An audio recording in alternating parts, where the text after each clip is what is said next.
우리가 합심기도를 수요일 날 했는데 이 설교 끝난 다음에 합심기도를 하도록 하겠습니다. 공동기도 제목 놓고 하고 오늘은 이어서 말씀으로 그냥 들어가도록 하겠는데, 우리가 사도행전 후반부는 사도 바울의 선교 사역을 기록하고 있는 내용입니다. 사도행전 전반부는 성령 강림과 함께 베드로의 사역이 기록되어 있습니다. 베드로가 어떻게 역사했는지 거의 사도행전 11장까지 베드로의 사역이 기록되어 있어요. 그래서 사도행전 10장에 누구를 구원하죠? 고넬료와 그 가족에 가서 그들에게 복음을 전할 때 성령의 마음으로 그들 가족이 구원받는 아름다운 역사가 기록됐고, 죽었던 자주장사도 엎드려 기도할 때 살려주시고 하여튼 놀라운 바울의 사역을 통해서 역사하신 것이 기록되어 있어요. 사도행전 전반부는. 사도행전 후반부는 주님께 다메섹에서 부름을 받은 이방 선교를 위해서 하나님이 특별히 선택했다고 한 그릇인 바울이 어떻게 이방 선교를 했는지 그 기록을 남겨있는 책이 사도행전입니다. 그래서 사도행전은 초대교회의 역사가 기록되어 있어요. 이 사도행전에 기록이 없다면 어떻게 교회가 발전 성장해 갔는지 우리가 그 근거를 찾아보기가 힘들 거예요. 그런데 사도행전의 기록이 상당히 교회사적으로는 중요한 기록입니다. 그렇죠? 예수님이 십자가에 달려 죽었는데 다 흩어졌던 자들이 어떻게 복음을 전하고 이렇게 세계적인 최고의 종교가 됐어? 이거 어떻게 설명할 수 있겠어요? 승천하신 광경을 목격하고 예수님이 예루살렘 떠나지 말고 아버지 약속하신 기다리라는 것을 믿고 오순절 날까지 다락방, 요한의 다락방에 모여서 마가 다락방에 모여서 기도할 때 성령의 마음으로 교회가 폭발적으로 주님이 유언하신 대로 예루살렘부터 사마리아 땅끝까지 복음이 전개되는 과정을 사도행전에서 이제 적어가고 있다고요. 그러니까 사도행전은 굉장히 우리 신앙인에게는 놀라운 교회 역사의 자료가 됩니다. 오늘 본문은 사도행전 19장 거의 마지막 부분에 예배소에 큰 소동이 있었다 그랬습니다. 우상장사를 하는 데메디오라는 사람이 직원들 열어두고 아데미 신상을 만들어 그걸 팔아서 그도 부자고 그의 직원들도 월급 주고 유복한 삶을 살고, 그 예배소 안에는 그 아데미 신상을 만들어 파는 업을, 그런 우상을 만드는 업에 종사하는 사람이 많았는데, 이제 바울이 원체 강력하게 복음의 강권적 역사가 나타나서 예수 믿는 사람이 많아지자 우상은 신이 아니다, 사람이 만든 수공물이 신일 수가 없다, 그런 인식이 이제 예배소 지역과 그 아시아 지역으로 퍼지면서 잘 팔리던 아데미 우상이 안 팔리는 거죠. 수입이 끊어지는 겁니다. 단골이 끊어지는 거고. 그러니까 업에 굉장히 이제 피해를 입고 이러다가는 우리가 천한 사람, 우상 만들어 신도 아닌 거 팔아먹는 그런 사기꾼들이라는 취급을 받겠다. 그러니 바울과 그의 일행들에 대해서 우리가 강력하게 우애를 가하자 해서 이제 그 신상을 섬기는 사람들이 소요를 일으켰다는 겁니다. 그래서 예배소에 있는 광장, 노천 광장으로 모였고 몇 시간 동안 막 소리를 지르는데, 그 가운데 나중에 참석한 그 소요자들 가운데 일부는 우리가 여기 왜 모였는지, 왜 우리가 이렇게 소리를 지르는지조차 모르고 그냥 무조건 뭐 소리를 질렀대. 그런 현상이 지금 이 시대도 있나요, 없나요? 있습니다. 뭐 선동하면 다 넘어가지. 하여튼 그 사람들의 선동에 예배소와 그 지역에 사는 사람들이, 생각을 같이 하는 사람들이 처음에 모였을 거고, 나중에는 사람들이 모여드니까 무슨 일이야 하고 왔다가 같이 몇 시간 동안을 소리를 지르며 소요를 일으켰대요. 그런데 서기장이 나타나서 알아듣기 쉽도록 자근자근 설명을 했대요. 그렇죠? 당신들이 이렇게 하는 건 불법 집회다. 이러면 우리가 군을 동원해서 당신들을 진압하지 않을 수 없다. 당신들이 지금 지적하고 있는 주 예수의 복음을 전하는 그 사람들이 다 아데미 신전에 가서 물건을 훔쳤다거나 성구를 부셨다거나 피해를 준 것도 없는데 피해를 입었다 생각하면 정식으로 고소를 해라. 그러면 법에서 다룰 거다. 이렇게 계속 소요를 일으키면 결국은 우리가 무력으로 진압하지 않을 수 없다. 그랬더니 사람들이 흩어지게 됐다는 겁니다. 근데 사실은 바울이 그 소요 현장에 뛰어들어가려고 했더니 바울을 사랑하는 분들이 바울이 그 소요 현장에 뛰어들어가는 걸 막았다는 거죠. 그렇죠? 마치 자식이 화재 현장에 있을 때 엄마 아버지가 뛰어들어가서 자기는 희생을 하더라도 아이를 살리고 싶은 마음이었을 겁니다. 바울도 나 때문에 이런 어려움을 거기 같이 몇 사람이 잡혔었거든요. 바울의 일행이. 그래 들어가서 막으려고 하다가 사람들이 바울을 사랑하는 분들이 당신 지금 들어가면 죽는다. 무슨 해를 감을지 모른다. 결국은 현장에 들어가지를 못하고 그 소요는 끝난 겁니다. 오늘 본문 1절은 다 띄워주세요. 소요가 끝난 후 이렇게 소요가 그침에 바울은 제자들을 불러 권한 후. 자, 여러분, 소요가 일어났을 때 바울이 도망가지 않고 그냥 머물러 있었대. 소요 안에는 있지 않았지만 예배소에 머물러 있었대요. 아유, 나 이러다가는 진짜 우회가를 가하겠다. 내 생명조차 위험하겠다. 빨리 도망하자. 피신하자. 이렇게 하지 않았다는 겁니다. 핑계될 수도 있습니다. 여러분 19장 21절 22절에 보면 이미 바울이 며칠 전에 바울 일행을 드로아에 보낸 적이 있다고. 이 일이 있은 후에 바울이 마게도니아와 아가야를 거쳐 예루살렘으로 가기로 좀 더 놔둬요. 21절 가기로 작정하여 이르되 내가 거기 갔다가 후에 노마도 봐야 하리라고 자기를 돕는 사람 중에 디모데와 에라스도를 그 두 사람을 마게도니아로 보내어 자기는 아시아에 얼마 동안 있게 했다 그 말입니다.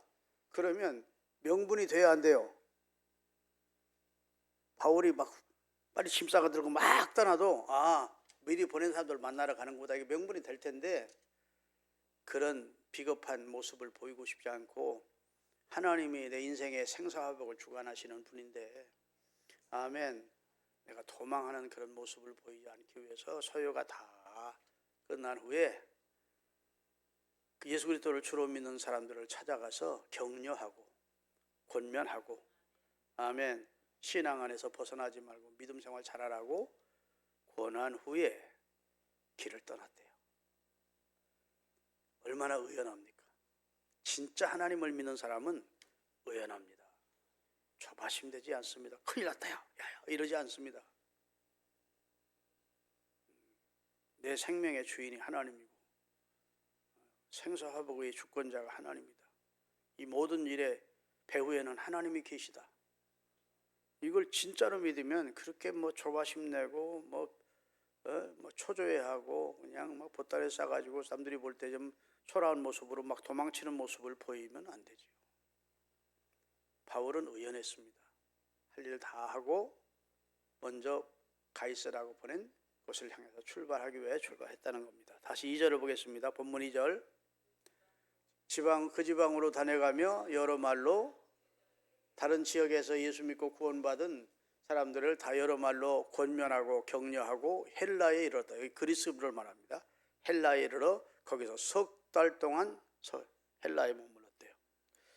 여러분 헬라는 고린도전서 1장에 보면 헬라인은 상당히 지혜의 지적 교만으로 가득한 사람들이었습니다. 그래서 철학을 숭상하는 사람들이고 철학적으로 그 다음에 과학적으로 입증되지 않으면 받아들이려고 하지 않는 사람들이 헬라 사람들이었다고요. 그래서 십자가의 복음을 헬라 사람들은 어떻게 여겼다고요? 헬라 사람은 십자가의 복음을 우습게 여겼대요. 비웃었대. 어리석은 것으로 여겼대. 십자가의 복음이 구원 얻는 우리에게는 능력이 되지만 헬라 사람들에게는 십자가의 구원의 복음이 어리석게 보였다고. 그런 지역이라고 선교 포기할 수 있어요? 없어요? 없어요. 선교는 받아들일 마음을 가지고 기다리는, 두로와 사람이 손짓하면서 우리를 도와달라고 기다리는 사람도 있겠지만 아주 작심하고 복음을 거부하려고 마음먹고 있는 그런 사람도 찾아가는 게 선교라고. 우리나라 복음이 처음 들어왔을 때 환영해서 복음 가지고 왔을까요? 거부하는 데 왔을까요? 거부하는 데 왔죠. 한강 옆에 선교사님들의 무덤이 있는 곳이 양화진인데 거기에 수많은 선교사님들이 대한민국의 영혼들을 사랑하고 구원해 주려고 복음을 전해 주려고 왔다가 자식도 죽고 부인도 죽고 풍토병 걸려 죽고 순교하고 죽은 사람들의 무덤이 있는 곳이에요. 언제 쉬는 날이 있다고 오거든 자동차들 좀 다 있으니까 양화진 치고 거기 가서 양화진 기념관도 순교자 기념관도 보고 우리 기독교 초기 역사도 다 기념관이 있으니까 사진도 보고 설명도, 그 다음에 묘지도 가서 확인도 하고, 그 묘지에 보면 언제 와서 언제 순교를 했는지 연도도 기록해 놓고 그분이 어떤 분인지도 기록해 놨다고요. 얼마나 우리 입장에서는 고마운 분들입니까? 처음에 복음이 우리보다 천주교 복음이 먼저 들어와서 천주교에 근데 대원군이라고 하는 아주 고집불통 노인네가 쇄국정책이라는 정책을 피면서 외국에서 무슨 전하는 사람들이 가지고 온 아주 히스테리 반응을 일으키며 핍박을 했죠. 엄청나게 많은 또 천주교인들도 순교를 당하고, 우리 개신교일도 복음 처음에 들어왔을 때 그때는 일제가 청일 러가 우리 대한민국 서로 먹으려고 하다가 결국은 일본이 먹게 되죠. 그런 아주 역사의 소용돌이 속에 복음이 처음 들어왔다. 그때 대한민국도 환영하면서 복음을 받은 것 아닙니다. 하나님이 나중에 도와주시기 위해서 그때 권력을 가지고 있던 아무개를 알렐이라는 선교사가 치료해서 생명을 살려내죠.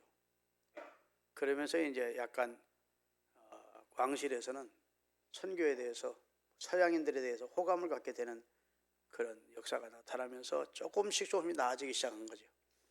그러면서 배제학당도 세우고 세문안교회도 세우고 연의학교라고 세우고 이러면서 세브란스 병원도 세우고 이러면서 우리나라가 개화되기 시작한 겁니다. 무슨 말씀을 드리려 하면 복음을 우리가 환영해서 온 게 아니에요. 그리고 선교를 하자고 그러면 우리나라 사람들도 아직도 예수 믿는 사람들 안 믿는 사람들 천지인데 우리나라 사람 전도해야지 왜 선교는 왜 가느냐고 그런 분들이 있어요. 참 크게 잘못하는 겁니다. 미국 사람들이 우리나라 사람 복음 다 전하고 예수 믿은 사람이 100% 예수 믿은 다음에 외국 선교하자 그랬으면 아직도 우리나라는 복음을 못 받았어. 그렇죠? 지금 미국 사람들이 100% 믿습니까?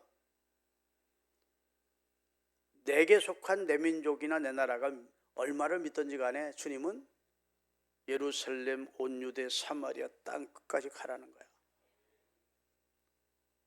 아직도 주님께서는 우리의 든 양이 있고 아직도 앞으로 우리의 들어올 양들이 많이 있대.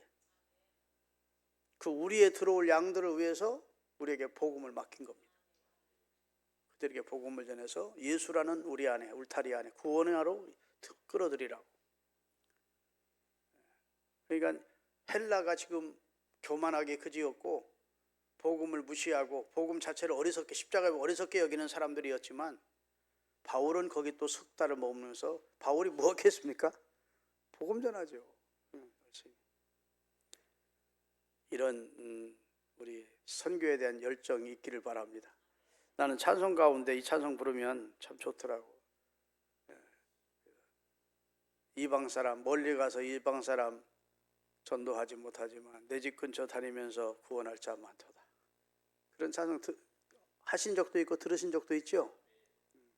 참 좋은 가사입니다. 우리가 다 선교사는 될 수 없지만 우리 주변에 선교할 수 있는 사람, 하나님이 어떤 사람이 우리 집에 옆에 이사 왔다. 우연히 그 사람이 왔다고 생각하지만 하나님이 이 사람에게 복음 전하라고 열심히 믿음 생활하고 있는 내 옆으로 보내셨다. 이렇게 생각하시면 돼요.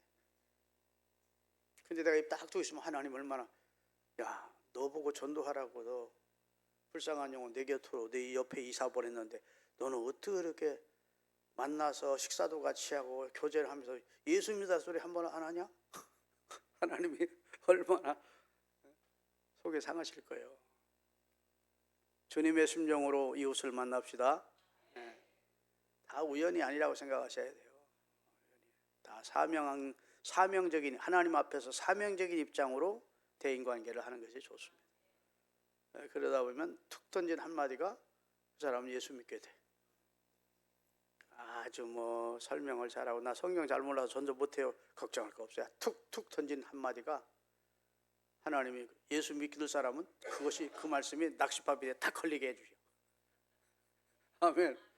아이 금수는 엄마 어쩌려고 예수를 안 믿어 이랬는데 그 온 집이 다 구원받아서 내가 첫 목회하던 이번에 우리가 결혼 48주년을 맞아서 집사람이랑 처음 목회했던 데를 가봤습니다. 24살 때 우리 내외가 결혼하고 첫 목회인데 야 40년 지나니까요 48년 완전히 동네가 다 바뀌었어. 그렇게 크게 보이던 집들도 남아있는데 왜 이렇게 집이 적어? 쫙하고 네. 동네 길도 다 바뀌고 뭐 다 바뀌었더라고요. 응? 네, 교회는 있는데 다시 지어서 우리가 그때 850평 땅콩밭을 교육청에서 불화받도록 3년에 교회가 어려운데도 그걸 샀더니 그걸 팔아가지고 이제 땅금이 올랐잖아. 예배당을 잘 짓고 사택도 잘 지어놨더라고. 여하튼 손목회 거리로 갔다고요. 뭔 얘기하다 지금 얘기가 시작되는 거예요. 하여튼 넘어가. 네. 그 교회를 갔는데 최금순 선생님이라고 여자 반사가 하나 있었던 나는 못 만나서 시집을 이미 갔더라고. 근데 최금순이라는 여자 교사가 있었는데 그렇게 집안 식구들이 핍박하는데 교회를 나왔대. 근데 그 엄마 김의래라고 하는 나중에 권사님 되셨는데 이분이 작은 무당이야. 반무당. 그러니 딸이 교회를 나가니까 뭐 얼마나 핍박을 하고 막 때리고 아버지는 막 머리채 잡아다가 머리를 짝뚝짝뚝 머리카락을 잘라버리고 막 그래도 그렇게 벌벌 기어서라도 교회 나가서 주일학생들을 가르치고 한 거예요. 근데 백권사라는 분이 계셨대. 내가 가서 목회할 때는 그분은 딴 데로 이사를 했더라고. 서울로 이사 갔다 오고. 백권사라는 전도 열심히 하는 권사님이 거기 계셨는데 가가호고 집집마다 다니면서 전도를 그렇게 열심히 하셨대요. 백권사님이. 근데 그 최금순 선생의 엄마인 김우래 최금 엄마를 전도하러 갔더니 최금순 엄마 김우래가 부엌에서 이렇게 불 떼서 밥을 하잖아요. 옛날에는 여러분 어렸을 때를 생각해 보시면 돼. 큼큼한 부엌에서 부뚜막에 해놓고 아궁이 만들어 놓고 불 떼서 밥 하잖아요. 밥을 하고 있는 거야. 그러니까 권사님이 오니까 막 그 금순이 엄마가 아주 기분 나쁜 거죠. 전도하는 저 예수 할망구가 왜 또 왔나 싶어가지고. 그러니까 자기를 반가이 맞지도 않는데 그냥 전도하려면 얼굴이 두꺼워야 돼. 아이고 금순 엄마 반가워. 그러고 어깨를 툭 치면서 금순 엄마 아니 어떻게 하려고 예수를 안 믿어? 그 말 한마디 하고 간 거예요. 어떻게 하려고 예수를 안 믿어? 근데 그 말이 계속 귀에 맴도는 거예요. 잠을 잘 수가 없는 거예요. 나 김우래 권사님한테 직접 들은 얘기니까 거짓말 안 하니까. 어떻게 하려고 예수를 안 믿어? 어떻게 하려고 예수를 안 믿어? 어떻게 하려고 예수? 아니 예수를 믿지 않으면 무슨 일이 있나? 뭐 이렇게 생각. 그렇게 교회를 나오셨어요. 하나님의 딸이 그렇게 기도를 많이 했는지 그냥 예수를 나오던 말로 성령 받고 뒤집어졌어. 아멘. 여러분 그렇게 거부해도 하나님이 탁 한마디 던지면 복음의 말씀 탁 한마디 던지면 하나님이 구원할 자는 그게 걸리게 만들어. 하나님이 하시는 역사는 몰라. 이번 주부터 꼭 나오겠다 역사는 평생 안 나고 죽어. 예, 예수 믿어야죠. 목사님 기다리세요. 이번 주 갈 거예요. 뭐 이런 식으로. 평생 안 나와. 교회 바로 담장 옆에 살면서도. 야, 그래서 불택자가 있구나. 택자가 있고 불택자가 있구나. 나 그러니까 믿음은 저마다 이것이 아니구나. 하나님이 선택이 있어야 되는구나. 하나님이 작업을 해주셔야 되는 거야. 구원은 여호와께로 말미암느니라 하신 말씀이 진짜야. 구원은 여호와께로부터 시작이 돼. 여호와께서 은혜를 안 주면 마음을 안 열려. 우리 인간은 본래적으로 타락한 성품 속에 완악하게 그지없는, 짓불도 아니면서 교만하게 그지없는 마음으로 이 마음이 복음을 순수하게 받아들일 마음의 본연의 이 본래성이 없어요. 하나님이 은혜의 빛을 비춰주시고, 아멘, 자신을 보게 하시고 하나님의 영광을 깨닫게 해주실 때 복음 앞에 꺾어지지.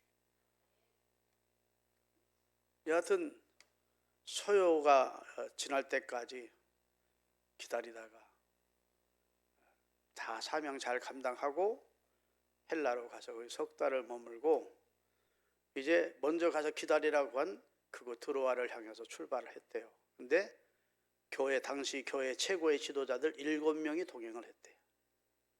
여러분, 바울이 하나님의 일을 할 때 독보량가 없다고 바울 혼자 그런 큰 역사를 이룬 게 아니고, 바울 주변에 바울을 돕는 동역자들이 많이 있었습니다. 그 대표적인 사람이 디모데고 실라고, 그 다음에 프리스길라와 아굴라 부부고, 오늘 본문에 보니까 여러 사람의 이름이 나와요. 그런 분들이 도왔다는 겁니다. 근데 오늘 본문에 7사람이 나오는데 이 사람들이 다 교회의 지도자들이었대요. 그 지도자를 대표로 해서 지금 예루살렘 교회로 올라가는데, 왜 올라가느냐? 예루살렘에 엄청난 흉년이 들어서 예루살렘에서 교회를 예루살렘 사람들이 다 기근으로 고생하지만 예루살렘에 있는 신앙 안에서 같이 형제 자매, 한 번도 얼굴은 본 적 없지만 예수 그리스도를 주로 믿는 형제들이 기근을 당하고 있다는 말을 들은 바울이 세운 교회에서 다 헌금해 줬다고요. 구제 헌금, 연보를 했대. 성경에 있는 내용이니까 고개 끄덕이세요. 그걸 전달하러 가는 겁니다.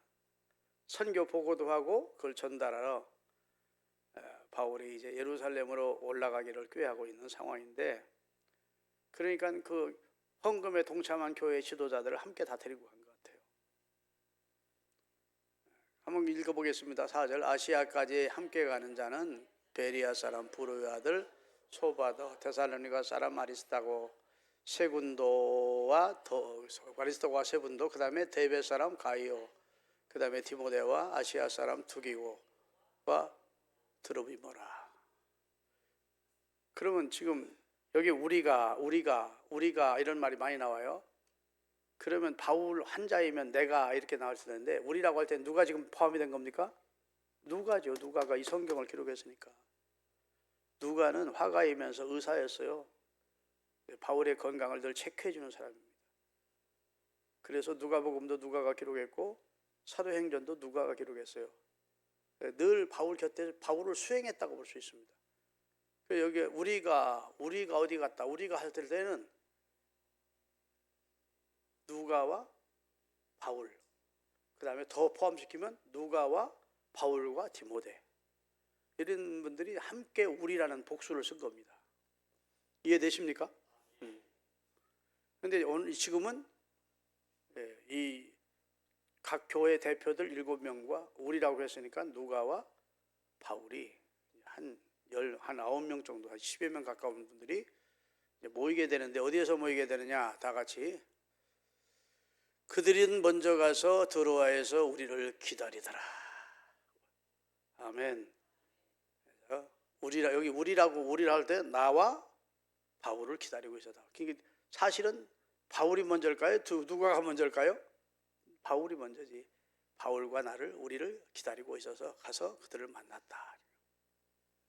움직이지 않고 기다리고 있습니다. 내가 곧 갈 테니까 기다리라. 바울이 먼저 보내면서 기다릴 것을 명했고, 그들이 움직이지 않고 신실한 하나님의 종이 약속했으니까 드로아로 올 것이다, 이렇게 기다리고 있었다는 겁니다. 아멘. 우리 바울 사도가 하는 말은 보증수표야. 공수표를 날릴 뿐이 아니야. 틀림없이 올 거야 하고 드로아에서 기다리고 있었대. 여러분, 신앙이라고 하는 것은 신실하신 예수님의 약속의 말씀을 믿고 기다리는 겁니다. 신앙의 최고의 정점이 인내입니다. 인내하지 않는 것은 참신앙이라고 볼 수 없어요. 참신앙이 아니니까 중간에 흔들려서 기다리지를 못하는 겁니다. 끝까지 견디는 자는 구원을 얻으리라. 그래서 인내해야 돼. 여러분, 사무엘서를 읽어보면 좀 기다려야 되는데 기다리지 못하고 자기가 제사를 집전하다가 하나님께 버림받은 왕이 나옵니다. 누구죠? 사울 왕입니다. 사무엘이 와서 제사를 집전해 줘야 되는데 기일 된 날 오지 않았어. 그래서 아이고 뭐 내가 집전하지 하고, 상황은 정말 급박한 상황이었어요. 인간적으로 보면 사울이 제사를 집전한 거 이해 안 되는 건 아닙니다. 그렇지만 그것은 월권이야. 제사장은 제사장만 집전하라고 하나님이 엄히 명하셨어요. 왕은 제사장이 아니에요. 자기들이 제사 집전하다가 성경에 보면 아비멜렉도 하나님의 심판받고 이사야도 자기가 집전하려다 문둥병으로 하나님이 치십니다. 성경은 하나님이 탁 던진 말씀 앞에는 적어도 하나님을 신뢰하는 사람은 그 원리 원칙대로 되기를 원하세요. 불법을 행하지 않기를 원합니다. 불법을 행하는 자들아 내게서 떠나가라. 주의 이름으로 귀신 쫓고 병 고쳤는데 불법을 행하는 자들아 내가 시키는 대로 안 한다는 말이에요. 그건 주님은 알 바가 아니라는 겁니다. 그러니까 법대로 해야 돼. 아멘. 여러분, 운동장 한 바퀴 돌아서 릴레이를 지금 경기를 하는데 어떤 사람이 한 바퀴 돌지 않고 중간에 막 가다가 반 바퀴 돌고 들어와서 그러고 상 주세요 그러면 줍니까 안 줍니까? 새끼가 이씨 혼나지. 법대로 떼야지. 모든 경계에는 법이 있습니다. 그렇죠? 신앙생활도 법대로 해야 돼요. 그래서 여호와의 법을 배워야 돼요. 따라합시다. 알아야 연장한다. 알지 못하고 설치되면 참 그 교회가 큰 어려움 나옵니다. 그런 사람 때문에. 아멘. 특별히 하나님의 섬김을 섬기는 분들은 법을 중요시하게. 아무리 급하다고 해서 바늘을 중간에 매가지고 쓸 수는 없어요. 아무리 낄라도 아이고 이제 눈 어두워서 잘 안 들어가나 해도 에이 묶어가지고 쓰자. 바늘 쓸 수 있어 없어요? 못 써. 아무리 나는 돋보기를 써도 잘 안 되더라도 그래도 바늘에다 실을 끼워야 뭘 할 수가 있는 거예요. 이유가 있어요. 뭐 불법하는 사람들이 상황이 어쩔 수 없었다고. 하나님은 상황하는 걸 기뻐하지 않습니다. 따라합시다. 상황윤리는 허용되지 않는다. 통합적 신학교를 내가 좀 그전에 다녔는데 과목 가운데 하나가 상황윤리라는 게 있어. 우리 보수교단, 합동축에 왔더니 보수교단이 어림도 없어. 그런 과목은 상황에 따라서 그럴 수도 있다는 거야. 하나님도 이해를 해 주실 거라는 거야. 그래서 상황윤리라는 학문을 만들었더라고. 근데 그렇지 않습니다. 하나님은 어떤 환경에서도 우리가 법대로 살기를 원하세요. 아멘. 자, 그리고 이제 그들이 이제 그렇게 해서 드로아에 모였는데 드로아에서 일주일을 머물렀대요. 그 드로아까지 오는데 닷새가 걸렸대. 원래 이틀이면 갈 수 있는 길이었는데 수리아를 거쳐 드로아로 가는 길로. 그런데 배를 타고 가야 되는 길인데 바울이 일행이 배를 타고 가고자 했더니 바울을 테러하려고, 바울을 죽이고자 하는 자들이 같이 승객처럼 가장하고 배에 타서 바울을 죽이려고 하는 공모가 바울에게 들려진 겁니다. 바울 일행에게. 그래서 이번 승선했으면 도망도 못 가잖아. 배 안에서 그대로 죽는 거지. 이건 오늘 본문 앞에 한번 4절인가요? 3절인가 하면 되겠죠. 3절. 거기 석 달 있다가 배 타고 수리아로 가고자 할 때 유대인들이 자기를 해하려고 공모함으로 마게도니아를 거쳐 돌아가기로 작정해서 이틀이면 갈 수 있는 거리를 멀리 돌아서 닷새에 걸쳐서 도착하게 된 이야기를 하고 있는 겁니다. 아멘. 그 이유는 그 멀지만 돌아가게 된 것은 테러. 중동 사람들 테러가 무섭거든요. 죽이니까.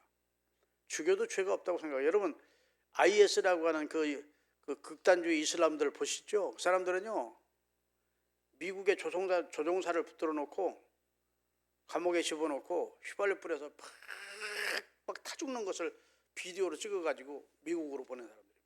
그게 영상화돼서 TV에 다. 그리고 자기들이 천국 간다는 겁니다. 성전에 참여해, 거룩한 전쟁에 참여. 예수 믿는 사람들 머리에 검은 두견 쓰고 뒤에서 쭉 바닥까지 세워놓고 하나씩 척 쏴주게. 막 알라만세를 부르자. 무서운.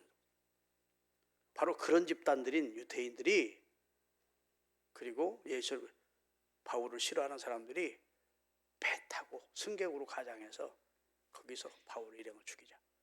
그렇게 모의하고 있는 것을 알게 된 거예요. 그래서 돌아서 닷새를 걸쳐서 드로아에 도착했다. 재밌죠? 예? 아니, 성경이 이 역사적인 발자취가 기록된 거니까 성경 이런 건 참 재밌는 거야. 이렇게 복음이 전래됐구나. 그래서 드로아에 와서 드로아에서 일주일을 머물렀는데 일주일 머물고 다음날 떠나고자 하는 날이 주일이었대요. 안식 후 첫날이죠. 주의 날. 다 7절을 띄우세요. 그 주간의 첫날에. 자, 그 주간의 마지막 날이 어느 날입니까? 안식일이지. 달력 보면 토요일이 제일 뒤에 있죠. 그 다음에 첫날인 주일이 제일 앞에 있어요. 빨간 글씨로. 그 주간의 첫날은 안식 후 첫날이라는 말입니다. 일주일이 지나고 다시 첫날, 주일날 우리가 떡을 떼려 하여 모였더니, 이 떡이라는 것은 성찬을 말합니다. 이 떡 먹으라고 하는 게 아니고 지금은 교회들이 특정한 날, 특정한 주일을 정해놓고 성찬식을 하지만 초대교회 때는 주의 날 예배를 드리러 모일 때마다 떡을 떼어 성찬을 나누었습니다. 그것이 예수님의 유언이라고 그들은 믿었습니다. 너희가 이것을 행하여 나를 기념하라.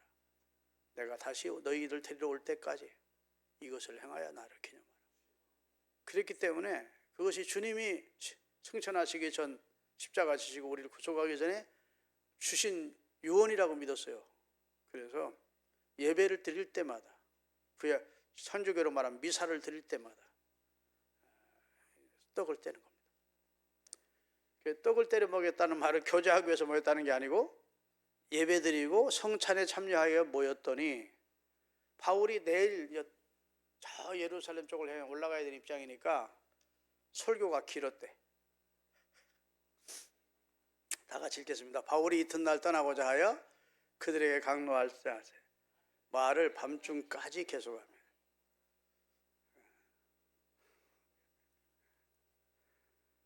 여러분, 설교자의 마음을 알아야 돼. 설교자는 설교 말씀을 듣는 교인들에게 하나라도 더 진리의 말씀을 전해주고 싶어. 어떤 분이 그러시더라고. 목사님, 주일 낮 설교는 은혜가 별로 안 되고 오후 예배나 새벽 예배 살살 하는 설교가 더 은혜가 됩니다. 나도 그 인정합니다. 주일날은 왜 그럴까요? 하나라도 더 준비해가지고 일주일 내내 준비하거든. 여기 조금 해가지고 붙어가지고 전하려고 하다 보니까 사실은 주일 낮 설교가 평상시에 자연스럽게 전하는 설교보다 좀 어려울 때가 있어. 졸음을 이기셔야 돼, 이기지 못해야 돼. 그렇게 하나님 말씀 살찐 꼴을 먹여보려고 애써가지고 준비해서 강단에서 서보면 꼭 졸음을 이기지 못하는 사람이 하나 아니면 둘이 생겨. 오늘 깊이 졸다가 결국 졸음을 이기지 못하여, 여러분이 이기지 못하는 게 뭐가 있습니까? 여러 가지 있잖아요. 악습. 아이고, 내가 이 짓 하지 말아야 하는데. 악습. 잘못된 관행. 그 다음에 탐심. 우리가 이기지 못하는 게 많잖아요. 근데 유두구는 졸음을 이기지 못했대. 그리고 3층 창에 걸터 앉아 있었대. 그래서 떨어져 죽었다고 성경은 어떤 목사님들은 해석하는데, 굳이 그렇게까지 악평할 필요는 없어. 원체 바울의 마지막 설교 듣고자 해서 사람들이 막 인산인해로 모여들었을 거고, 에?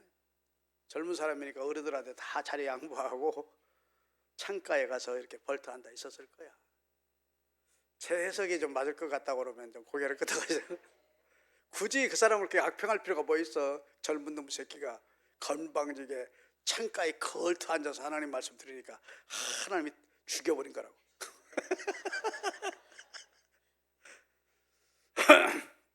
죽였으면 하나님 그렇게 죽였으면 살리지도 않지.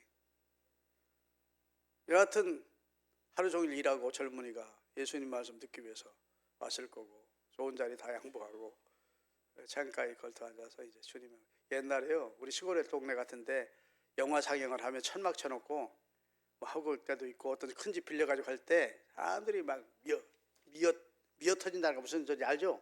인상. 그럼 그냥 막 어떡하든지 막 고개라도 되게 커서나 벌려고, 아마 그런 지경은 아니었나 싶어. 근데 설교가 기네. 예. 어?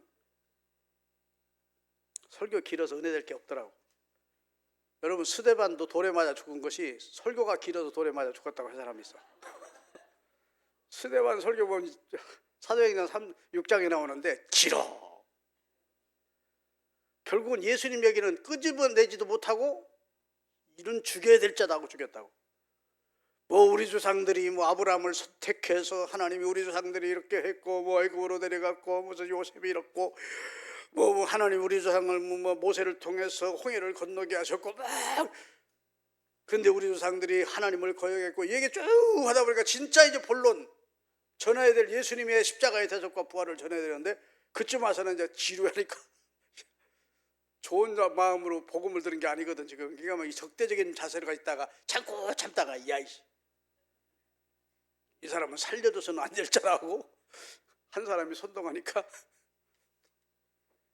내가 책임질게 하고 나선 사람이 또 나중에 바울이 되는 사울이가 그렇게 해서 복음이 예루살렘에서 전 지역으로 확대되는 그런 긍정적인 효과는 있었지만, 하여튼 설교 길게 하면 은혜가 안 돼. 우리 아들 목사한테 설교 짧게 해라. 설교 짧게 해야 돼. 아유, 짧게 하려고 해도 잘 안 돼요. 우리 집사람이 사돈 낱말하지. 나 1시간에 맞추려고 참 애 많이 씁니다. 자꾸 시간 보면서. 딱 맞아, 내 설교는. 동의 안 하시네. 딱 맞아, 길지도 않고 짧고. 야, 설교 5분만 더 길으면요 받았던 은혜도 다 까먹어. 아이씨. 그리고 교인들이 반응이 자꾸 시간을 봐. 몰라서 보는 게 아니에요. 끝내달라는 거야. 이거 나 시간 보는 거 목사님 못 봅니까? 표정부터 달라져. 지루하다는 표정이. 그러기 전에 끝내야 돼. 야, 어떤 목사님들은 막 설교만 1시간 반, 2시간 하는데, 그렇게 훈련된 교인들은 또 듣고 있더라고. 일반 교회 가서 설교 30분 들으면 싱겁대. 사람이 어떻게 훈련받느냐가 중요한 것 같아.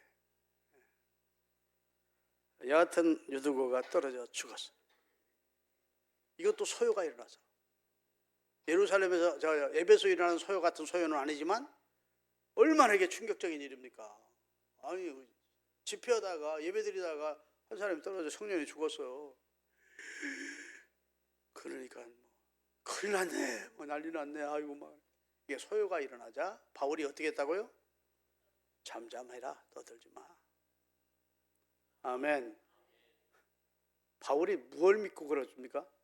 인간의 생사화복을 주장하시는, 생명의 주인 되시는 하나님을 믿는 사람은 이와 같이 의연하는 겁니다. 여러분, 동물원에 가서 의연한 동물들을 보십시오. 원숭이는 근데 사자는요, 사자 눈뜨기 하려고 야 하고 눈도 안 떠. 그러지 안 그래요? 의연합니다. 야, 무게 있네 싶어. 사람도 철삭거리는 사람들이 많아. 무게 있는 사람. 그 무게감이 어디서 오는 겁니까? 하나님을 신뢰하는 믿음에서 오는 무게감이. 생명의 주인이 하나님. 그리고 그를 부둥켜 안고 이렇게 같이 옆에 안고 나서 하나님 앞에 기도했대. 그리고 올라왔대. 다시 3층으로. 아멘. 틀림없이 죽었어. 근데 생명이 주인 되시는 하나님이 역사해 줄 걸 믿고 생명이 아직 있다. 보는 시각이 다르지. 믿음의 시각이. 기도해 놓고 야 유두가 일어나. 기대기를 때리고. 그러지 않았대. 딱 기도해 놓고 올라왔어. 그리고 집회 다 끝내고 났는데 손을 잡고 유대구라는 청년이 올라와. 모든 사람들이 하나님께 영광을 돌리며 적지 않은 위로를 경험했다. 해피엔딩. 해피엔딩으로 끝났다는 얘기예요. 사랑하는 여러분, 예레미야가 3장 22절 20절부터 26절까지 같이 읽겠습니다. 여호와의 인자와 긍휼이 무궁하심으로 우리가 진멸되지 아니함이니이다. 이것들이 아침마다 새로운 여호와의 인자와 은혜가 아침마다 새로우니 주의 성실하심이 크시도소이다. 내 심령에 이르기를 여호와는 나의 기업이시니 그러므로 내가 그를 바라리라 하도다. 기다리는 자들에게나 구하는 영혼들에게 여호와는 선하시다. 여호와를 기다리는 사람들, 아멘. 여호와의 은혜를 구하는 그 영혼은 하나님이 선하게 대해주신다. 그 다음에 26절, 사람이 여호와의 구원을 바라고 잠잠히 기다림이 좋도다.